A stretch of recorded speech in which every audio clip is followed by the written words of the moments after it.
Bon, en vrai, c'était pas incroyable, mais c'est peut-être une des séries que j'ai préféré voir du côté de Star Wars.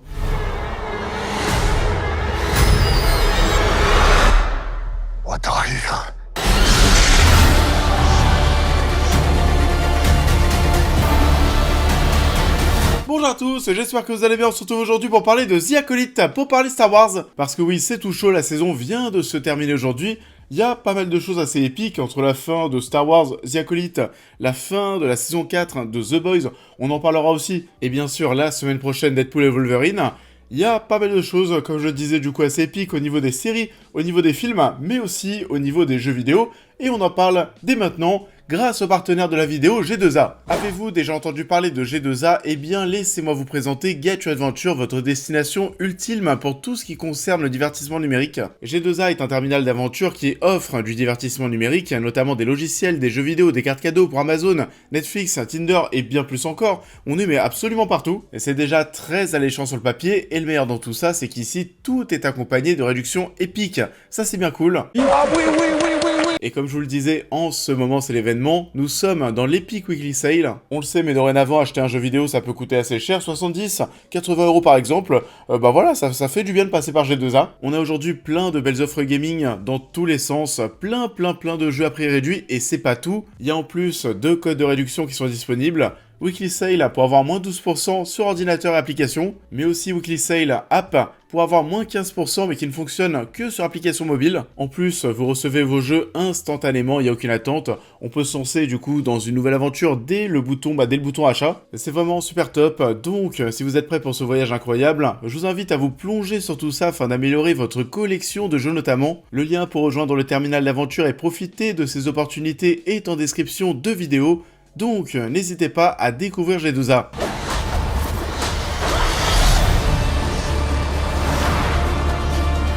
I sense this is only a small part of a larger plan. Donc, alors on est parti, The Acolyte. Qu'est-ce que ça donne? Alors déjà, est-ce qu'on attendait vraiment le show? Personnellement, pas tant que ça, mais alors...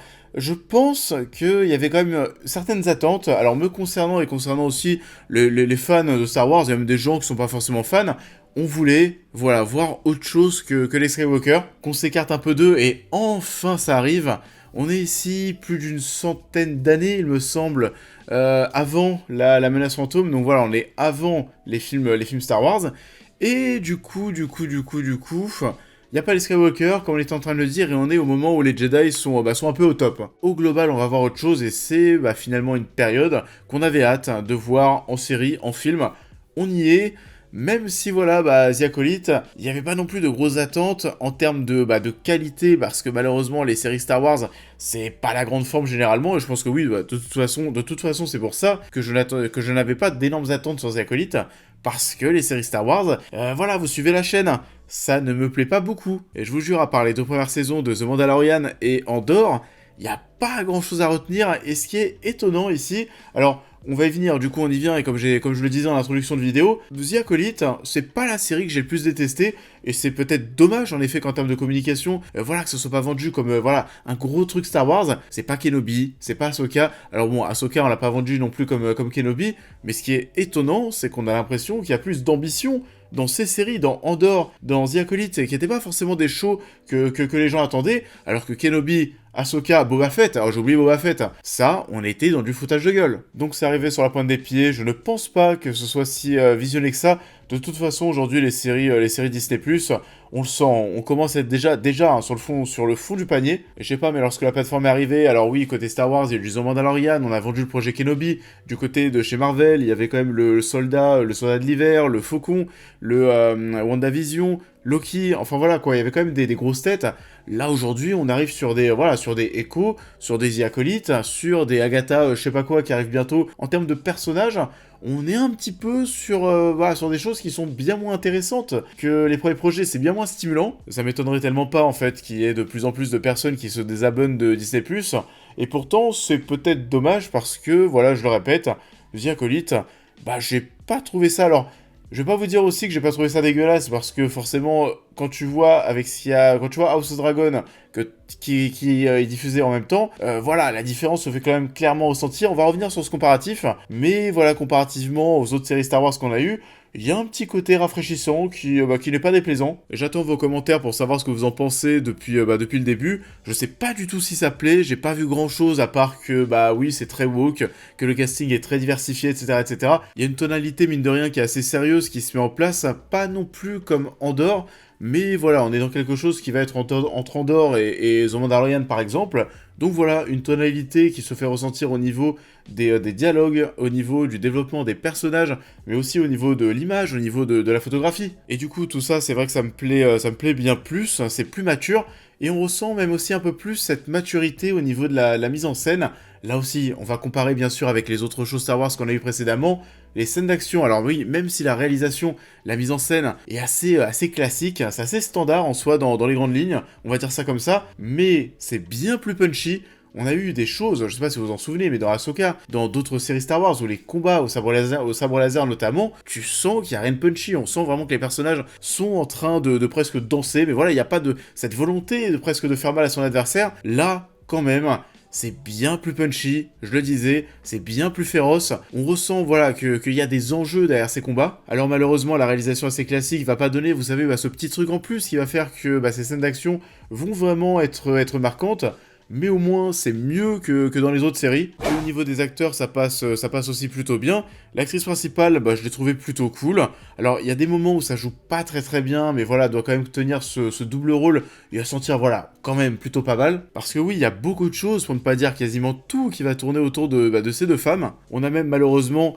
Oui, je vais dire malheureusement, les flashbacks, c'est pas forcément quelque chose qui me dérange, mais quand t'as des épisodes quasiment intégralement qui sont des flashbacks, ouais, là t'as un petit peu l'impression qu'on tire sur la corde, et ça c'est un des reproches qu'on va pouvoir faire à The Acolyte, mais c'est un reproche qu'on a déjà fait à tellement de séries Star Wars, et même pas que Star Wars, tellement de séries Disney+, il y a des épisodes où tu sens que voilà, ça aurait pu être limite 2 épisodes rassemblés en un épisode, je sais pas, de 50 minutes, un peu plus long, parce que là aussi, on est sur des épisodes qui durent 40 minutes, qui durent même 35 minutes, tu retires le générique, etc., mais voilà, c'est assez ridicule, et comme j'étais en train de l'évoquer, les flashbacks sont parfois tirés en longueur, il y a des épisodes intégralement en mode flashback, je sais pas si vous vous rendez compte, il y a des gens qui attendent une semaine pour se taper un flashback de 30 minutes, c'est un délire, on sent tellement, mais tellement, encore une fois ici, qu'on meuble, on est sur une série de 8 épisodes, vraiment, ça pourrait faire 5, 6 épisodes, pas plus.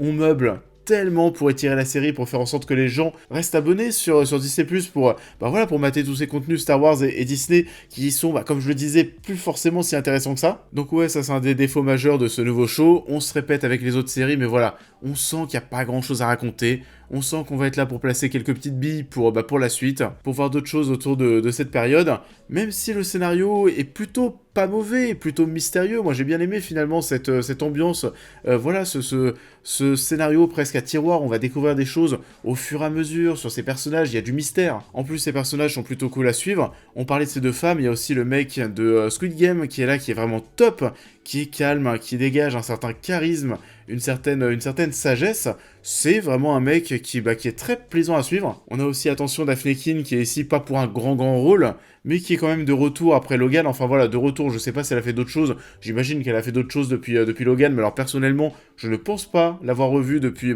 Logan. C'était cool de la retrouver ici, il y a plein d'autres gens aussi bien sûr, et le méchant là aussi, le site, était pareil, plutôt cool, j'ai adoré d'ailleurs son casque, vous savez, avec les espèces de dents qu'il a un petit peu partout devant, on dirait presque, mais voilà, un site alien, voilà, c'est un mix, pourquoi pas.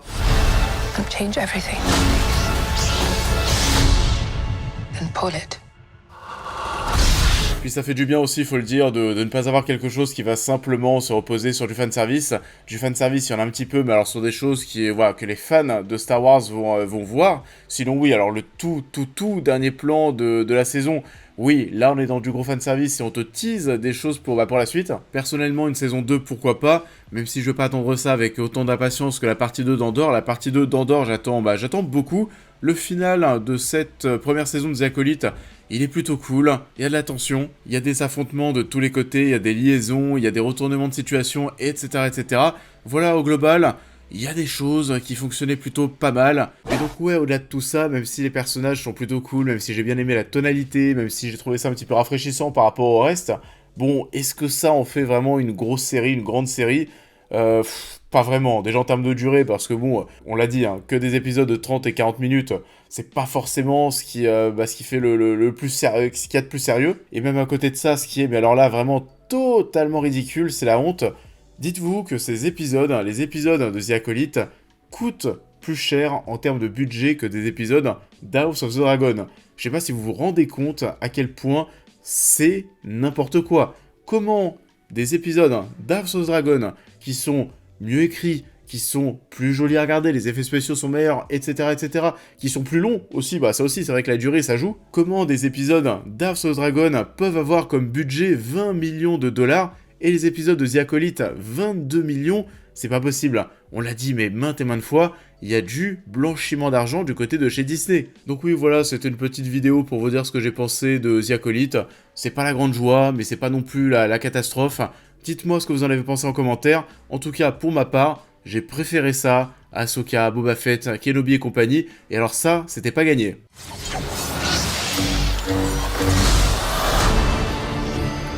Jedi are being hunted.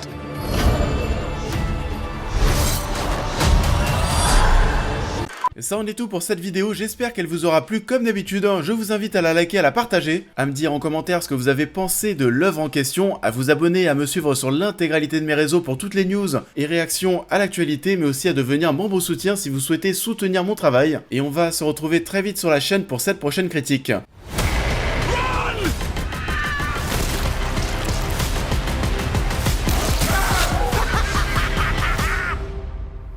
Fucking welcome. Et on va se retrouver un petit peu plus tard cette semaine pour parler cette fois-ci d'une série que j'attendais bien plus. Le retour de The Boys, la saison 4 de The Boys, qui là aussi se termine. Donc, je vais vite terminer tout ça, on va en parler sur la chaîne. En attendant, je vous souhaite à tous une très belle continuité de semaine, et je vous dis à très vite.